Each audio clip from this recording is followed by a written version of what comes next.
Let's see how logical replication works in practice. I'm going to use two PostgreSQL servers running on the same machine but on different ports. Also, each server will have its own set of directories, configurations, and its own collections of databases. Here's the sequence of steps that we'll perform. In the first phase, we set up the environment. And in the second phase, we actually set up the replication and test it. First, we're going to use the initdb command tool included in the PostgreSQL installation to create two new PostgreSQL database clusters. A database cluster is a collection of databases which are managed by a single server instance. If the command initdb is not exposed in your environment, you can find it where PSQL is installed.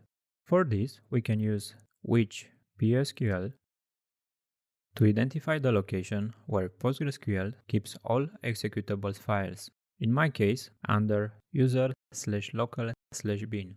Here I can find the initdb executable, which can create a new PostgreSQL database cluster.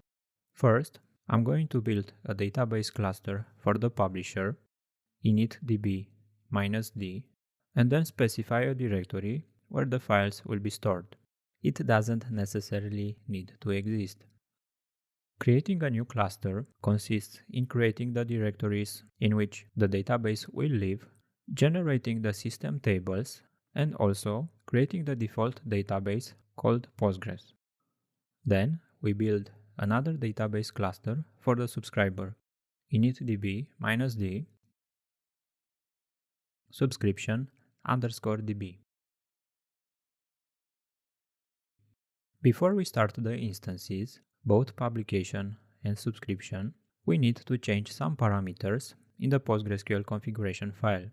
For a minimal logical replication setup, the configuration parameter that needs to be changed is the wall level, and it should be set to logical. This instructs the server to store additional information in the wall to allow the replication, more specifically, to convert binary changes to logical ones.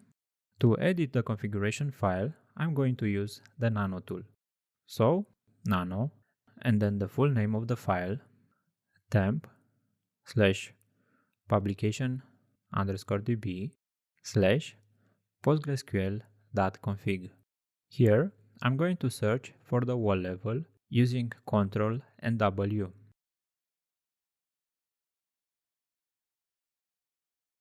Uncomment it, and then set it to logical.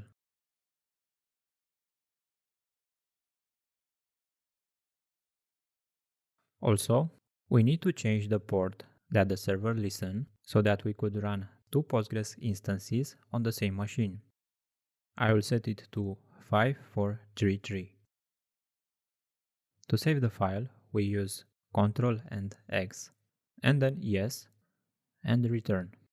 Then we'll do the same for the second instance. However, on the subscriber, we only change the port.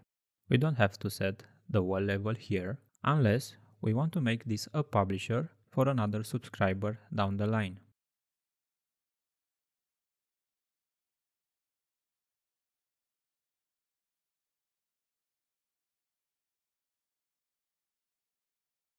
Please note that for production setups, you might also want to configure the client authentication. But for this tutorial, we're going to keep it simple, so no changes here. Finally, we're going to start these two server instances. pg_ctl -d, and then we specify the directory for the publisher, and start. Indeed, we can observe that this instance was started on port 5433.